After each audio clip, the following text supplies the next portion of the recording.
Bom dia para vocês. Eu vou começar com uma oração para a gente começar a aula, tá bom? Querido Deus, eu quero te agradecer muito por esse momento em que nós estamos aqui reunidos para discutir sobre a nossa alma, nosso espírito. Nesses momentos tão conturbados, com momentos de guerra, rumores de guerra, de incertezas e de tantas coisas, Deus. Nós também temos, como Isaac falou, voltar o nosso coração. E esta aula é uma continuação, é um olhar para a nossa alma, é um olhar para o que está dentro dos nossos corações. Senhor, abre os nossos olhos nessa jornada e se conosco, abençoe esse tempo tão precioso, em nome do Senhor Jesus Cristo. Amém. Obrigada. Eu sempre me atrapalho, é só assim, né? Tá. Eu posso pedir um favor, só para apagar essa daqui? Isso, obrigada. Bom, queridos irmãos, antes de mais nada, eu quero dar esta aula falando uma coisa bem importante. Eu não me sinto capacitada para estar aqui. E eu digo porque eu vou dizer por que eu não me sinto capacitada de estar aqui para dar esta aula. Porque um cego não pode dar aula para um cego. Eu não posso, um cego, ensinar o outro cego a ler. Porque nem eu vou saber ler e nem o outro cego vai estar sabendo o que está escrito na lousa. E, evidentemente, um cego pode ensinar o outro a entender o que é braille. E talvez é nesse contexto que nós vamos ver juntos. Porque, primeiro, eu não me sinto capacitada a dar essa aula. E a segunda coisa que eu quero falar é que, quando eu era a professora dessa turma de jovens energúmenos, meus amigos, né, lembram muito disso, uma vez eu falei para eles que eu me sinto na condição de o excremento de um cavalo que não serve para nada. E um desses espertinhos falou assim, serve para ser adubo e às vezes é vendido muito caro.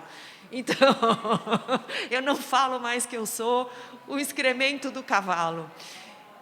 Eu finalmente entendi o que Isaías 64:6 fala, o que é ser um trapo de imundícia.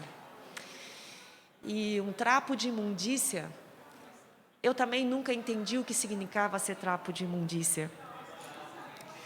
E eu entendi um dia quando eu fui para uma rodoviária e aquele chão nojento do banheiro. E eu sou aquele trapo que limpa aquele chão nojento de uma rodoviária. Daquele banheiro tão encardido. E esse trapo, ninguém quer reaproveitar. Então, é nesse contexto, nesse coração aberto, que eu quero compartilhar essa aula, porque eu não tenho nada a ensinar para vocês. Esse capítulo é do Escarezo, não é meu. Eu só vou resumir. Mas eu quero que nós entremos nesse capítulo com esse coração de que, se não for a Jesus Cristo, esse trapo imundo que serve para ser jogado no lixo e queimado, se for possível, porque o cheiro é tão horrível, mas Deus usa esse trapo para estar aqui e para a gente poder compartilhar sobre doenças da alma. E quando a gente fala da doença, como médica, eu acho que nós chamamos isso, para quem faz, como Isaac, terapia, a gente chama anamnese. O que é anamnese? Anamnese é uma análise. E nem sempre uma anamnese é perfeita, porque você usa o seu filtro. E muitas vezes eu vejo uma doença com o filtro do que eu sei. Então a gente brincava que no século passado, todas as pessoas que vinham ao nosso consultório com doença louca, era sífilis. Depois, século retrasado, ainda que eu sou do século passado. Vocês são desse século, eu sou do século passado. E depois, no século passado, todos que vinham com doença louca, era lúpus. E hoje, todas as doenças loucas são doenças autoimunes. Então, a gente usa filtros diferentes para analisar a doença das pessoas. E dependendo do estágio espiritual que está a tua vida, e isso não significa que eu sou melhor de você, porque hoje eu sei mais Bíblia, eu tenho um filtro adequado de analisar a sua vida pessoal. Porque não existe perfeição, por mais que a gente queira, a não ser chegando na santidade. E eu nunca, por isso, gosto de livro de autoajuda.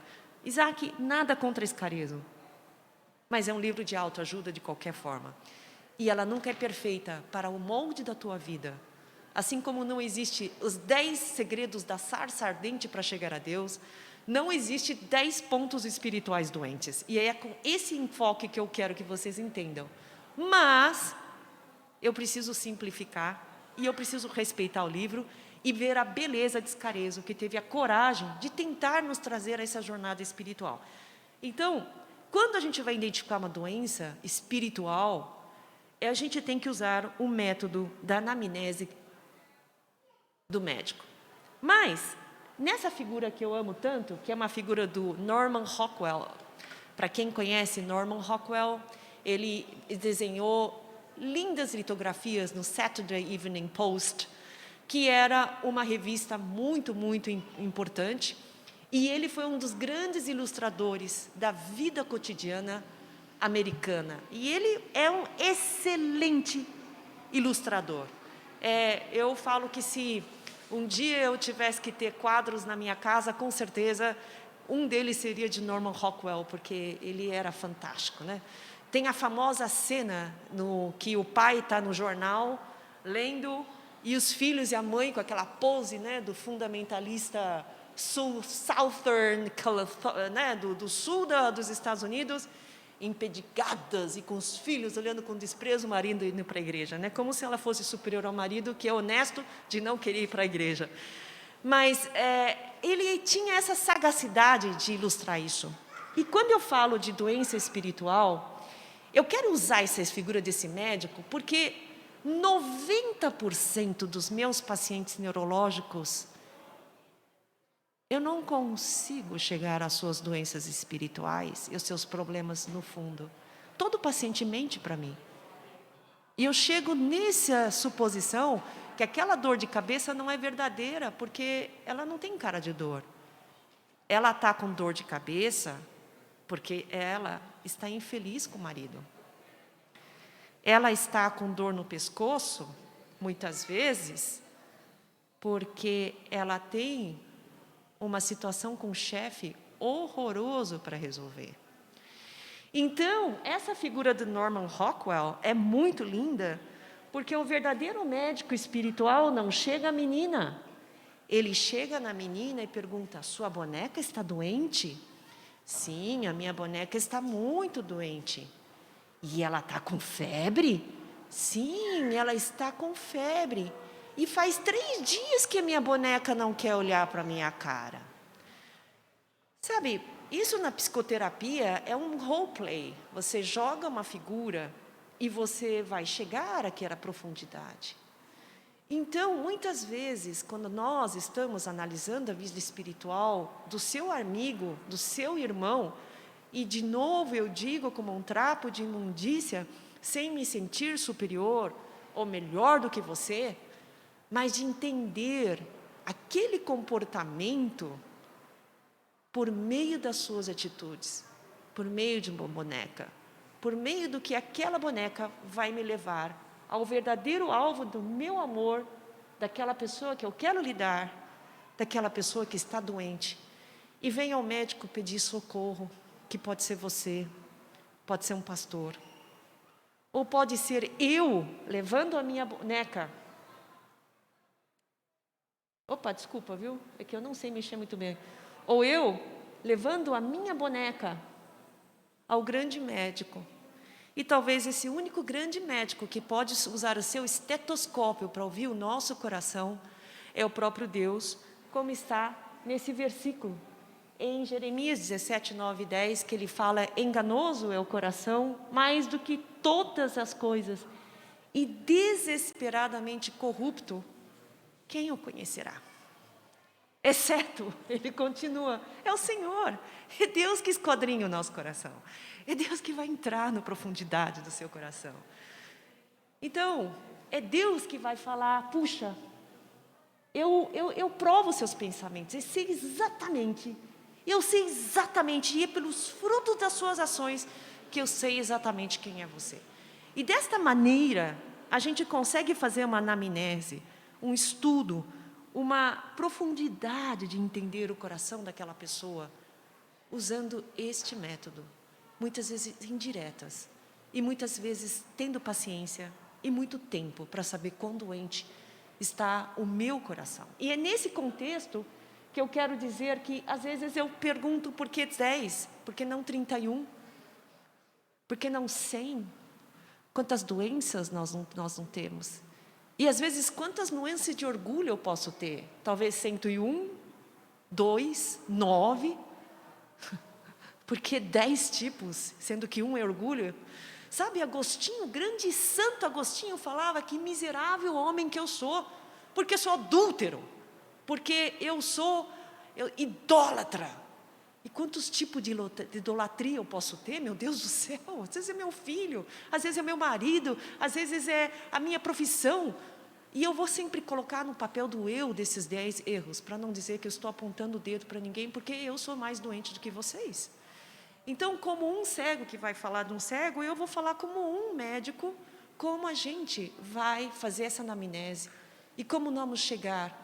Porque o objetivo final é como identificar uma doença para ser tratada. Ninguém vai ao médico para ter uma doença e falar, valeu, hein, cara, valeu, agora eu sei, e daí? Bom, agora eu não quero fazer nada, acabou, está aqui, a consulta acabou. E a outra metade?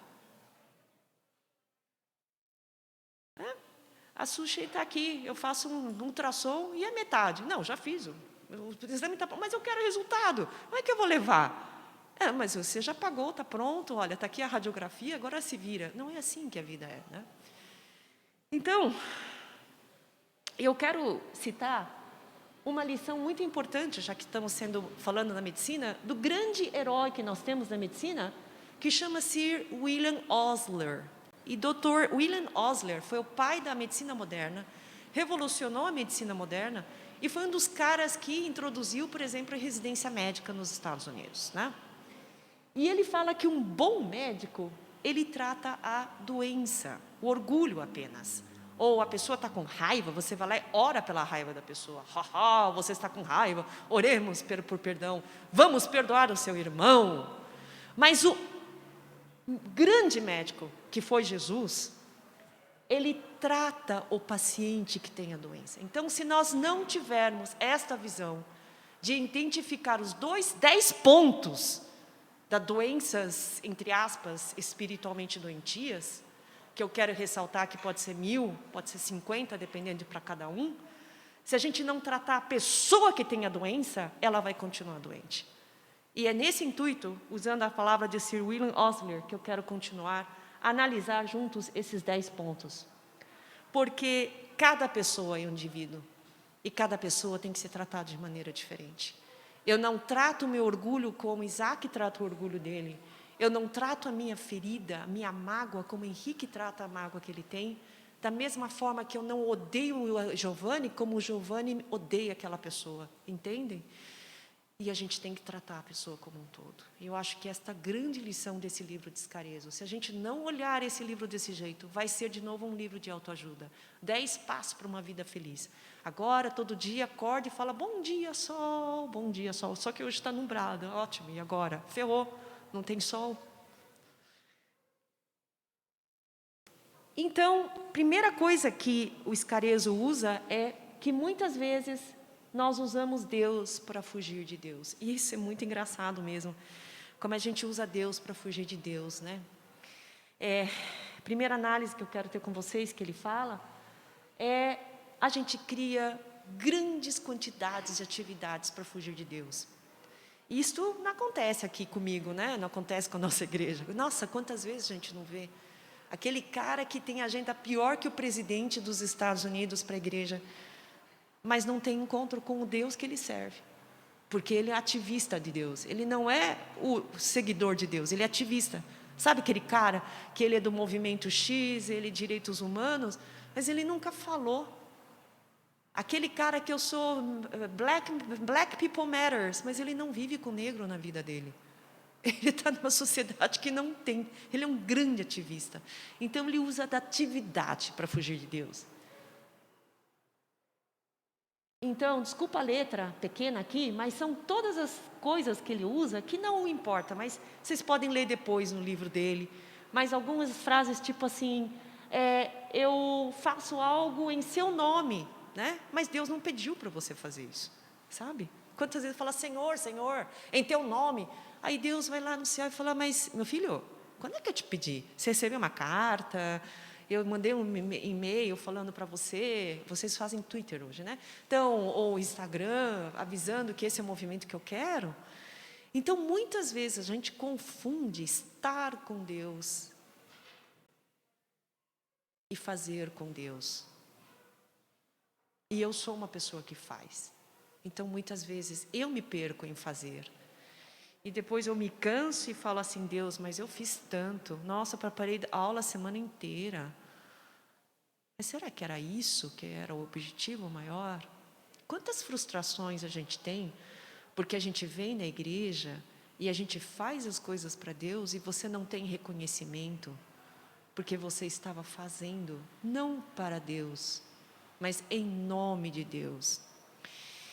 E se um dia vocês tiverem...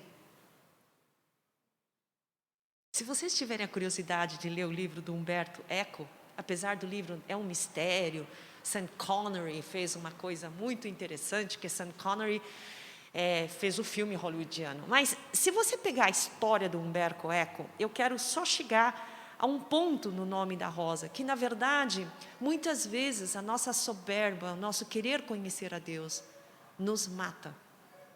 E eu não vou contar o segredo do livro. Mas muitas vezes o estar com Deus é muito conhecer a Deus e não estar com Deus. E nesse livro, a morte é por uma busca de usar o nome de Deus, mas não estar com Deus. Então esse é o primeiro ponto que eu queria que a gente refletisse. De uma alma doentia. O segundo ponto, e eu concordo muito com isso, é usar as emoções de raiva, tristeza e todas as nossas frustrações e jogar debaixo do tapete. E eu acho que quando a gente é criança, eu não estou querendo dizer que isso não é legal, mas... Eu me lembro quando eu era criança e eu caía e cortava o dedo, aí eu chegava, mãe, está doendo. E minha mãe dava um beijinho e falava, acabou. Porcaria nenhuma, estava doendo peça, sabe? Porra, meu, como é? Estou com um corte aqui, você dá um beijo e fala que acabou? Que isso? Mas é de uma certa forma enterrar, e não quero, que eu também acho ridículo, aquela criança que fica lá gritando, chorando pela casa toda, e a mãe, tadinha da minha filha. Não, não é isso também. Mas quantas vezes nós aprendemos que essas emoções de dor têm que ser jogadas debaixo do tapete e a gente não toca? Sabe o que vai acontecer? Você vai tropeçar e vai cair, vai quebrar o pescoço um dia. Porque a sujeira é tanta, você não vai conseguir mais remover aquela emoção. Vai estar tão incrustado que você não vai nem com a melhor vassoura do mundo conseguir limpar aquele entulho que está debaixo. E quantas pessoas não são capazes de lidar com emoções porque têm medo de lidar com essas emoções. E eu acho muito bonito isso, porque quando eu chego para os pacientes, às vezes eu falo, você precisa de uma terapia, eles falam, minha vida está bem resolvida. Não. Uma vez, eu não posso citar nome, uma moça casada com um cara que tinha filhos do primeiro casamento e ela criou esses 2 filhos, depois teve o seu próprio filho e os 3 filhos não se falam. Depois, o marido faliu, a casa estava no nome dela, ele fez ela passar para a firma e agora ela não tinha lugar para ficar. E ela estava, então, com uma dor de cabeça faz 3 meses que ninguém conseguia. Eu sou feira de médico, eu brinco com os pacientes. Eles chegam aqui para fazer feira de médico. Você é a 5ª que eu passo. Eu falei, ótimo, você passou no Sendas, passou no Walmart, para fazer pesquisa de preço. É isso? Eu sou isso, né, praticamente. Que eu sou a 5ª, né? Ninguém resolve o meu problema. E eu brinco que os pacientes fazem feira de médico, né? Lucas, talvez você também veja isso no pronto-socorro. No fundo, o que ela estava com 10 anos de lixo entulhado e não tinha como a gente tirar aquilo. Não tinha. E a partir do momento que, na 3ª consulta, eu consegui falar assim, como é que está o seu casamento? Ela começou a chorar. Para ela começar a falar que, no fundo, ela nunca mais ia melhorar daquela dor de cabeça, porque ela era financeira dependente desse homem e que ela estava amarrada para o resto da vida, porque a dívida estava no nome dela e não tinha como pagar, a gente consegue começar a limpar um pouco esse tapete que está lá embaixo. Então, muitas vezes, a gente não sabe lidar com as nossas emoções, porque o assunto é espinhudo demais. Mas, às vezes, eu vou ter que confrontar alguém e perguntar, você é gay? Vamos conversar? Estou esperando um momento que eu vou ter que fazer, às vezes, esse tipo de papo. E, infelizmente, essa geração mimimi, sofrer, é proibido. E quanto mais a gente protege essa geração, ontem na academia eu quase falei para a mãe, se toca, você vai ser escrava da sua filha. Eu estou lá, trocando de roupa, bonitinha, vem uma menininha de 2 anos, não quero, a da academia inteira. E eu estou lá, trocando minha roupa para nadar, bonitinha. Aí a mãe coloca o maiô e fala, como você é linda, desfila para todo mundo. Aí ela coloca o maiô e desfila e todo mundo, ai, que fofinha, que bonitinha. Bom, tudo bem até aí, né? Ela coloca o roupão que está aquele baita frio, a criança de 2 anos esperando para chegar na piscina. Ela começa, não quero, e grita. Aí arranca e joga no chão. E a mãe assim, calma, minha filha, calma, minha filha. Pô, você não tem limite, a filha é que vai mandar nela, né? Então, às vezes, a gente tem que chegar e começar a ter atitudes muito mais. Eu sei que é ruim, mas tem que educar. Não tem como a gente deixar a filha e um dia a gente resolve o temperamento da sua filha. Ah, ótimo. Ela está 16 anos e ela quiser sair nas festas com seus amiguinhos e voltar 3 dias depois, a gente vai lidar esse problema? Limite se estabelece quando tem 16 anos? Então, eu acho que assim, nós não podemos deixar os nossos medos, raiva, tristeza, orgulho e colocar debaixo do tapete. E é por isso que dói, relação familiar dói, relação de amigos dói, porque eu enxergo coisas em meus amigos e eles enxergam coisas, eles não têm coragem, hombridade de falar, Susan, você é um trapo de imundícia, se toca, mulher. Porque no fundo não me ama o suficiente. E não tem coragem de vir me dizer. Por isso que eu amo a minha mãe. Porque ela tem coragem de falar, Susan, pelo amor de Deus, cala a boca. E se você não tem alguém para ser o seu alter ego, você está frito, meu filho. Não tem Orlando para me falar, cala a boca, Susan. Por isso que eu amo meu marido.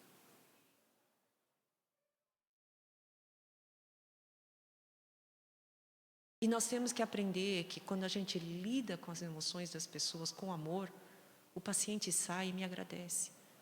E finalmente essa moça, na 4ª consulta, aceitou ir para uma psicóloga, sem dinheiro. Mandei lá para a Graça, que tem os... É Graça Eterna e Santo Eterno lá. Falei, lá é de graça, vai de quartas. E se você não pode mudar a situação, você tem que ter pelo menos a hombridade de enfrentar a situação. O casamento está desfeito? Tudo bem, mas pelo menos você vai resolver esse problema.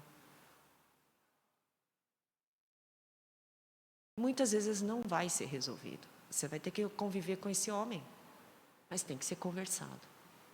Então, converse seus problemas, abra. E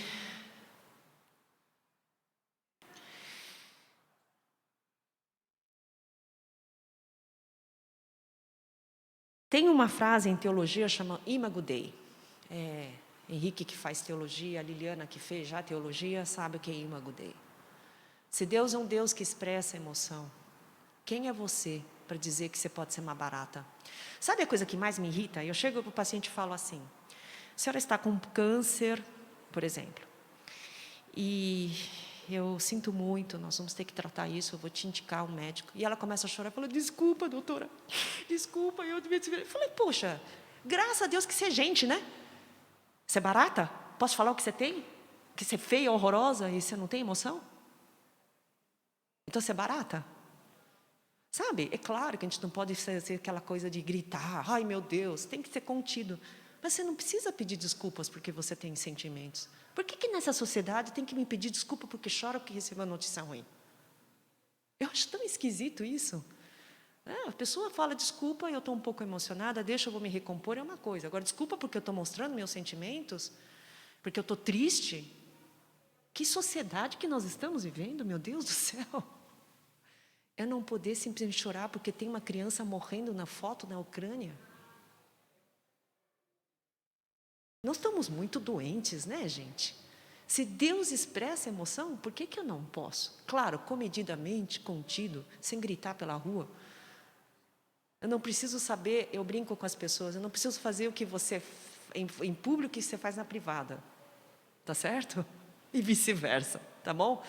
Mas não precisamos ter tanto medo de enfrentar nossas emoções. É isso. Terceiro ponto é a gente morrer para as coisas erradas, né? Eu gosto dessa frase que Iscarias usou, que é de Irineu. Irineu, pai da patrística, né, de Lyon. Ele fala que a glória do Deus é um ser humano plenamente vivo. A pior coisa que tem é um zumbi, um morto-vivo. Sabe que a pior coisa que tem para mim é quando eu estou jantando com uma pessoa, a pessoa está no celular 24 horas, estou com um morto-vivo na mesa. Prefiro jantar sozinha. A pessoa não me sinto, eu não me sinto que a pessoa quer ficar comigo. Ela quer ficar com o celular, mas ela tem a obrigação de jantar comigo. Não precisa. Eu sou muito bem resolvida de jantar sozinha. Então, muitas vezes, a gente porta-se como um morto-vivo. Cuidado com isso, né? Nós temos que morrer para o pecado. E nós temos que morrer para as coisas de Deus. Nós temos que morrer. E eu vou dizer isso de uma maneira assim, vamos dizer, nós temos que morrer para as atitudes que nos levam à morte. Não sei se eu fiz claro isso. Nós temos que morrer para as atitudes que nos levam à morte. Mas não precisamos morrer.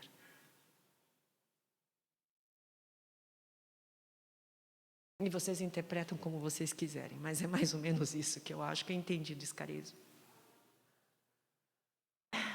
Portanto, isso não significa que a gente vai deixar de sonhar, de ter esperança e de ter projetos para a vida. O fato de não ter filhos me traz muitos problemas emocionais. E eu não acho que a gente tem que ter filho para o filho cuidar da gente. Mas a velhice se torna muito mais dura. E eu penso em qual casa de asilo eu vou ficar quando eu ficar velha. É um assunto, às vezes, que me deixa chorar muito. Mas, ao mesmo tempo que eu também devo morrer para a dúvida de que Deus não é soberano e me ama e que, na hora H, Deus vai prover de alguma maneira. Porque senão eu entro em depressão, entendeu? E eu tinha um tiro na cabeça, porque é mais fácil, porque morrer é tão fatalista. Então, para que continuar vivendo? Às vezes a gente vive uma vida em que a gente acha que os nossos objetivos são maiores do que os planos de Deus que a gente tem. E a gente tem que resetar os nossos pensamentos. Nosso querido amigo Paulo fala que depois que ele vê a 10ª criança que vai morrer de câncer na casa do aconchego, ele não tem mais paciência para ter dúvida de coisas supérfluas. Morra para as coisas que vão te levar à morte. E viva as coisas que te dão esperança, sonhos, projetos dentro do plano de Deus.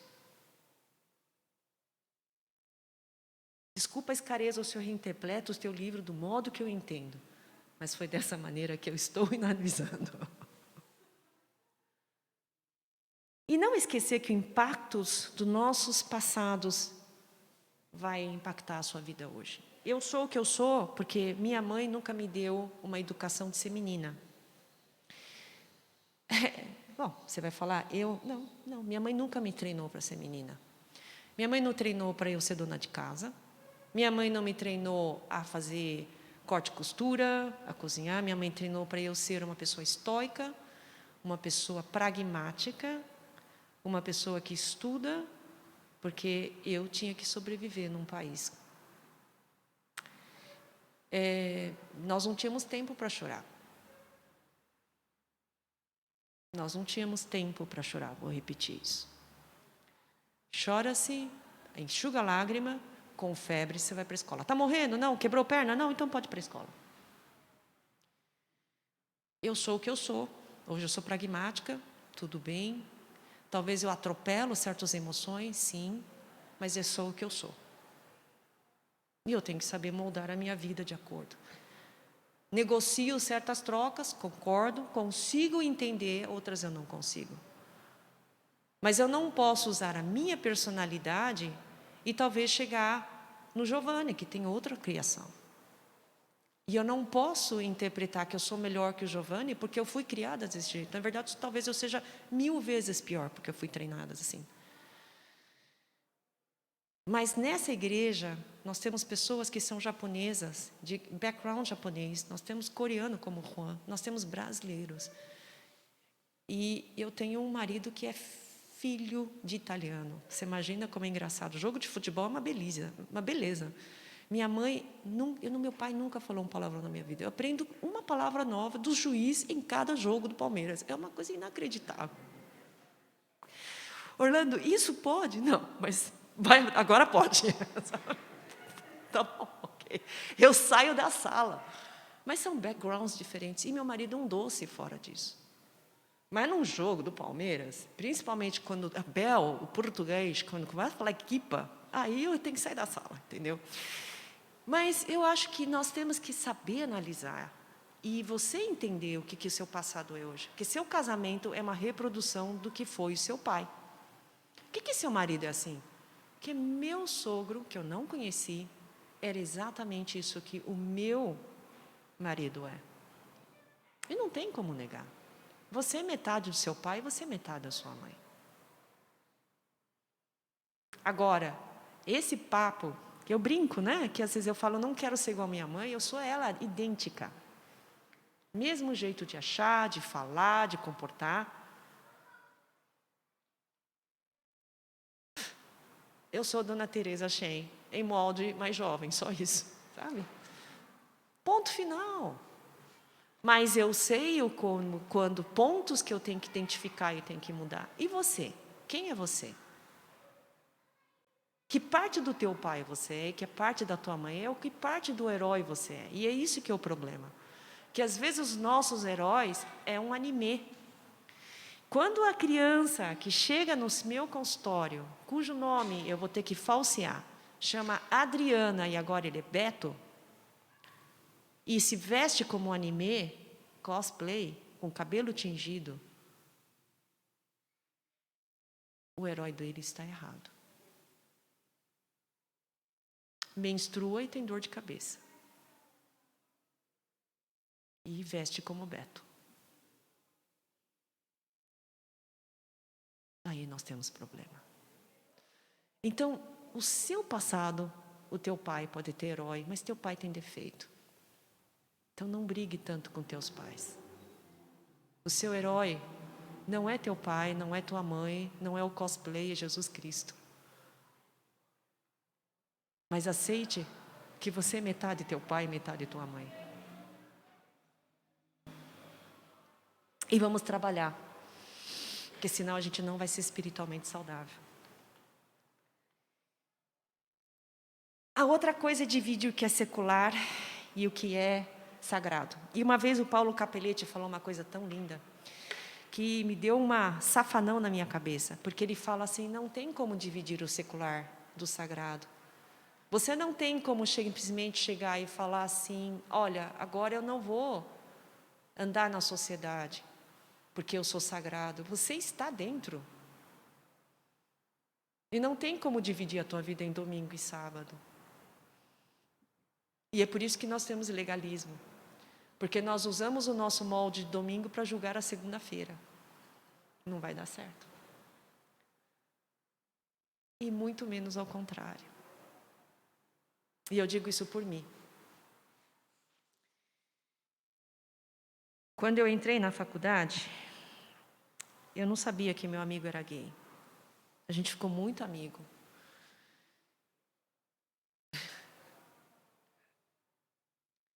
Gente, era muito difícil. Muito difícil. O nosso mundo secular e o seu mundo espiritual é uma briga enorme. E não tem como dividir isso. Ontem eu estava ouvindo uma exposição do Ligonier. Se vocês não conhecem, Ligonier está em Miami. Sproul foi o... Eu sei que tem muita gente que não gosta do R.C. Sproul, mas eu adoro ele. E R.C. Sproul, ele fez o Ligonier. E teve uma exposição maravilhosa sobre gêneros. E essa mulher estava falando sobre gêneros e como a gente na escola é influenciado com isso. E ela falou que daqui a pouco a igreja vai ser um reflexo desse século.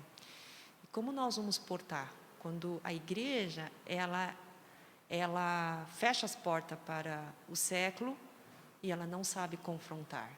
Não existe isso. A ideologia de gênero vai chegar aqui, já chegou, e nós vamos ter que um dia sentar e ver como nós vamos enfrentar isso. Né? Não tem como dividir o secular do espiritual.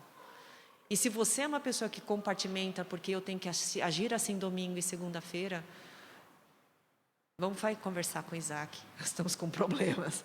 Porque você é o que é, seja na escola, seja na igreja, seja de segunda e seja como domingo. Nós não temos como dividir. Você não é um hipócrita. Ou pelo menos tentamos não ser hipócrita. E não tem como. E a palavra-chave aqui é que tipo de testemunho a gente vive no mundo secular. Esse que é o importante. Que não tem como viver. Agora, você pode viver numa bolha. Você vai numa ilha e cria Bolhândia. Bolhândia da Susan. Onde a bolha da Susan só vive gente como eu. Que não vai ter. Né? Eu e a minha sombra. E esse daqui de fugir de Deus e fazer para Deus em vez de estar com Deus, no fundo são tópicos muito similares. Porque muitas vezes quando a gente faz para Deus, para a gente não estar com Deus, a gente enche de atividades, né? Então, eu não vou repetir muito isso, mas são tópicos muito, muito, muito similares. Porque, infelizmente, muitas vezes a gente fala em nome de Deus. E às vezes a gente faz em nome de Deus. Às vezes a igreja fala que ela faz para Deus, mas ela faz para que a igreja apareça no jornal local. Então ela estava fazendo para fugir de Deus, né? Bem, essa frase para mim é muito difícil, né? Porque a gente se junta dessas frases, né? Realizar muitas tarefas para Deus é um sinal claro de uma espiritualidade maior. Será? Você tem a obrigação de pregar, porque cabe a nós temos que fazer. Toda a obra é nossa. E Deus não pode agir enquanto você não ora. O centro daqui é você. Se você não fizer, as coisas não andam. Gente, acho que a gente esqueceu que Deus é que te criou, não você que criou Deus, né? E as pessoas não vão fazer se você não perseverar. Bem, gente, e isso que a gente fica, né? Porque a gente acha que a gente é o centro e não Deus, né? Então, nessa figura, a criança faz sozinha, mas eu acho muito mais prazeroso quando tem alguém para fazer com a gente, ensinar como faz a forma certa. Poupa mais tempo, né? Eu contei a história do bolo. Talvez fosse mais interessante se tivesse uma boleira para me ensinar os passo a passo, eu só copiar a receita, e é muito mais fácil. É um deleite maior.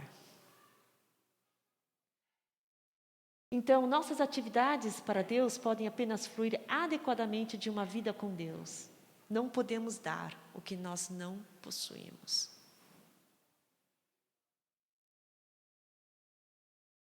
E outra coisa é espiritualizar o conflito, né? E aí isso acaba nos isolando. Bom, eu fiz isso porque, nossa, Deus quis, né? Deus entra para a gente falar. Eu acho que isso é tomar o nome de Deus em vão. Nossa, isso aconteceu por conta disso, aquilo. E a gente acaba não enfrentando. Tá, você roubou, você matou, você foi para a cadeia. Aí, na cadeia, você pegou tuberculose. Por que Deus me permite isso, né? Deus entra na história porque você foi para a cadeia, você pegou tuberculose, você vai morrer de tuberculose porque Deus é o culpado, né? Meu filho hoje não me obedece e está usando drogas porque Deus está me castigando. Só que você, quando seu filho começou a usar maconha, você achou lindo, né? Tomar cuidado com isso. Muito cuidado. Outra coisa é que nós também não sabemos resolver um com o outro. E aí, aquele tapete que você tropeça dentro do seu coração, também tem uma barreira entre eu e o Isaac. Aquele que o Arata falou aquele dia foi legal, né? Eu, sem querer, não olho para o Isaac. Aí o Isaac foi lá e falou para o Arata: a Susan está com raiva de mim? Não sei. Aí Isaac fala para a Liliana: você sabia que a Susan e o Isaac não se dão bem? E aí o problema é grave. Nós temos um tapete, um lixo entre nós não resolvemos. E aí espiritualizamos o problema porque você é da partida, você é dispensacionalista e eu sou aliancista. Gente, vocês não precisam entrar nesse detalhe. Você é da nova perspectiva paulina e eu ainda sou da justificativa do Romanos 9. Nosso problema é muito grave, nós não podemos resolver isso. Espiritualizamos um conflito que não existe, gente. E eu peço perdão se nessa igreja, muitas vezes eu passo como uma retardada que às vezes nem percebe o sentimento dos outros. Ou se às vezes eu falo ideias e elas não são pétreas, nada é escrita na pedra. E peço perdão se às vezes eu sou mal interpretada, como se quisesse impor alguma coisa. Nós não vamos espiritualizar um problema entre a gente. Quantas vezes eu brinco, né, com o Tauê, que eu brigava com o Paulo, brigava, no dia seguinte estávamos tomando, brincadeira, eu não tomo cerveja, mas é como se fosse isso, íamos para um bar e tomava cerveja e falava de futebol, né, aquele papo de homem, né, que a gente brinca. Eu não entendia muitas vezes isso, mas é isso mesmo. A gente pode ter ideias, eu posso não concordar com como a Nath pensa, espiritualmente, isso é uma coisa pessoal, fora da sua forma de ter relação com Deus. Mas isso não me torna inimiga dela. E não vou isolar a Nath porque ela pensa diferente de mim. Porque nós somos família. E a Lili, que tem 3 filhos, sabe que cada um tem um jeito. E você não pode amar um mais a outro só porque o outro pensa diferente de você.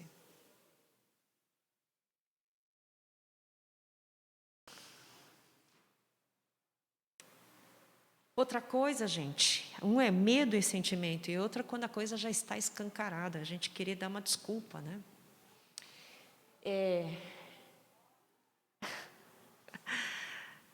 Estava escancarado que Davi traiu, estava escancarado que Davi matou Urias.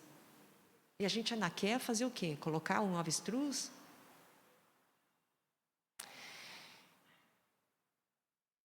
Essa para mim é a pior parte, reconhecer o meu fracasso.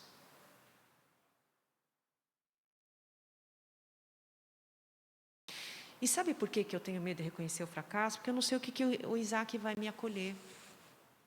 Se o Isaac vai ser aquele que vai me apontar o dedo, ou Isaac vai falar: porra, Susan, Porra, meu, você fez uma M grande, né? Mas vamos lá. Como é que nós podemos resolver esse assunto? Vamos sentar e vamos conversar? O que você quer que eu faça para te ajudar? Vamos lá. Quanto é que é a dívida? Tá bom. Como é que você vai fazer? É uma atitude diferente do que chegar e falar, porra, meu, dessa... Agora se vira, meu irmão.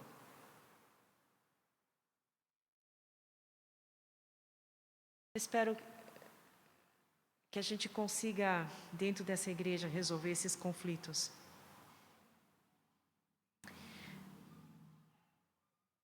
Não acuse o outro irmão. Você não sabe o que está passando na vida dela.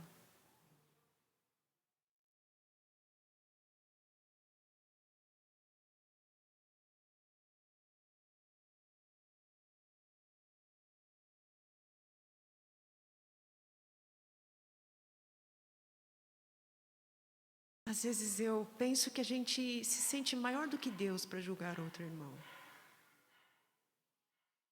E só a pessoa sabe o quanto é duro quando ela deita no travesseiro.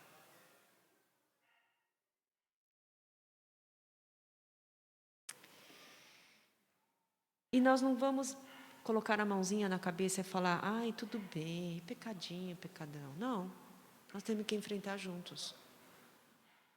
E só assim a gente vai ser uma igreja mais fortalecida e saudável espiritualmente.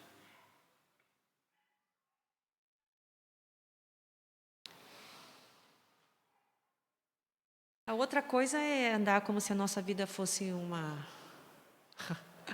Fórmula 1, altos e baixos. Sabe que escalar o Everest é maravilhoso, só que 70% falham, né? E tem vários corpos enterrados em Everest. Chegar ao topo significa morrer. Chegar nos 5 mil metros não tem mais oxigênio. Muita gente sai de lá com pernas amputadas, né? Se vocês tiverem interesse, um dia assistam o Resgate ao Everest, que é um grupo que vão resgatar os loucos que são escaladores de Everestes não preparados. Eles acham que estão preparados, mas eles não estão preparados. E mesmo os mais preparados, a gente tem que saber viver no nosso limite. Mas o mais importante é que às vezes o pior vício que o homem pode ter é liderança, é poder, é estar no comando. Um patrão não consegue ser empregado. É muito difícil. E para muitos pastores, estar sentado nessa cadeira, ouvindo, e não lá em cima, é muito difícil.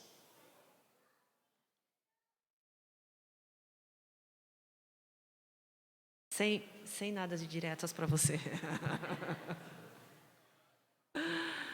Ai, ai. Sabe, eu tenho um grande herói na neurologia, chama-se Professor Andrew Lees. E Professor Andrew Lees é um homem incrível. Para quem é médico sabe que o índice H, o que é? Ele deve ter uns 100 de índice H. Foi um dos caras que mais escreveu sobre patologia da doença de Parkinson, etc. E é uma pessoa que eu admiro muito e ele teve muita influência no mundo da área da neurologia que eu faço. E um dia ele falou assim, que ele comprou um carro vermelho, um conversível, e andava pelas ruas de Londres com aquele carro conversível. Um cara já 68 anos, sei lá, quase. E aí, um dos grandes amigos dele falou assim, sabe por que o professor Andrew Lees comprou um carro vermelho, conversível? Porque é o que o Isaac falou sobre sonho. Ele foi professor da Queen Square, ele é médico da rainha. Ele era, né? Porque agora ele não é mais. Ele chegou ao topo do ser titular. A gente brinca o F dos Fs, tá? E aí o que mais ele tem para conquistar? um carro esporte vermelho para passear nas ruas de Londres. Caríssimo, entende? Qual o seu limite? Onde vai a sua frustração? Até onde você quer chegar? Por isso que muitos professores da faculdade de medicina, quando chegam a ser titular, se divorciam da mulher e pegam uma menininha bonitinha de 40 anos, 35 anos, às vezes de 25 anos, e tem um filho com 60. É avô, pai.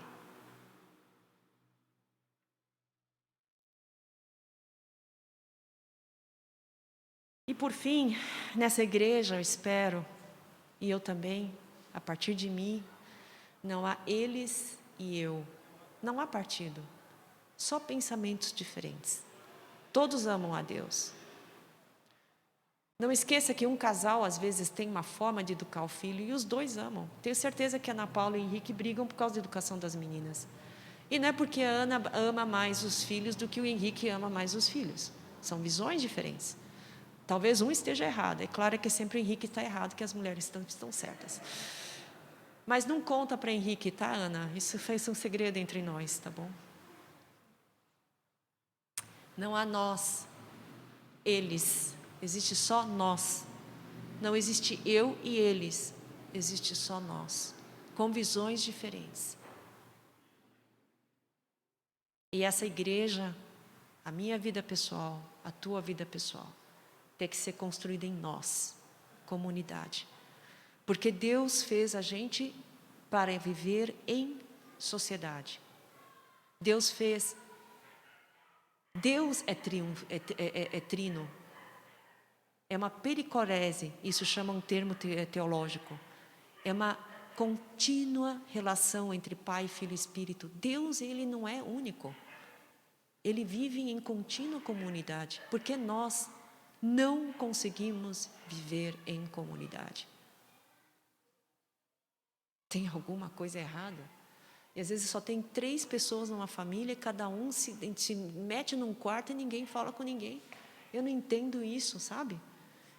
Temos que resolver os nossos conflitos espirituais dentro da igreja, dentro de nossas casas. Ou senão, venha para mim a Bolândia. Chama Bolândia, bolha, terra da Susan. Bolândia da Susan. Eu ainda estou ganhando dinheiro, vocês podem investir e vamos todos viver na minha Bolândia.